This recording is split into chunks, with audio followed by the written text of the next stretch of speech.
আমি কখনোই কোনো একটি কাজে আবদ্ধ থাকতে চাইনি। আমাদের সোসাইটি সবসময় আমাদেরকে মনে করিয়ে দেয়, আচ্ছা তুমি অভিনয় করছো, তুমি অভিনয় করো, আপনি যদি ছবি আঁকতে পারেন আপনি কেন ছবি আঁকবেন না। আমি আজকে অনেক বেশি খুশি এই কারণে, কারণ শুধুমাত্র আমার অভিনয় বা শুধুমাত্র আমার নাচ এটার কারণে আমাকে দেয়া হয়নি। মাল্টি প্যাশনেট আর্টিস্ট হিসেবে তারা আমাকে আখ্যায়িত করেছে, তার জন্য আমি অনেক কৃতজ্ঞ।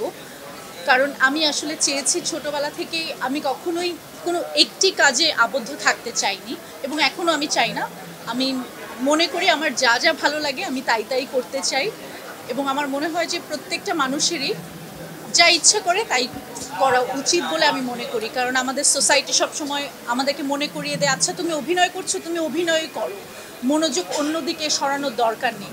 সো আমার মনে হয় ওয়াই নট, আপনি যদি ছবি আঁকতে পারেন আপনি কেন ছবি আঁকবেন না। টানা তৃতীয়বার অর্জন করেছে দেশের সেরা সুপার ব্র্যান্ড স্বীকৃতি বসুন্ধরা টিস্যু।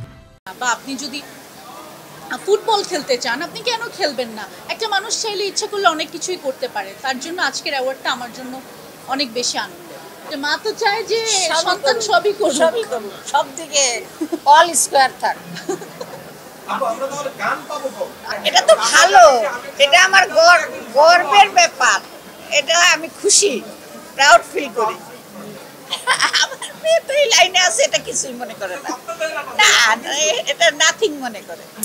কত আসবে কত যাবে, আলহামদুলিল্লাহ আল্লাহ যেদিন আপনাদেরকে খাওয়ানোর হুকুম দিবে সেদিন দাওয়াত দিব। গরুর মাংস না না উনি উত্তরবঙ্গে তাই জিজ্ঞেস করতেছে। ওগুলো তো আমরা খাই না, যে না পাশা আকাশ দোলে। আম্মু এখন সব সত্যি কথা বলবে।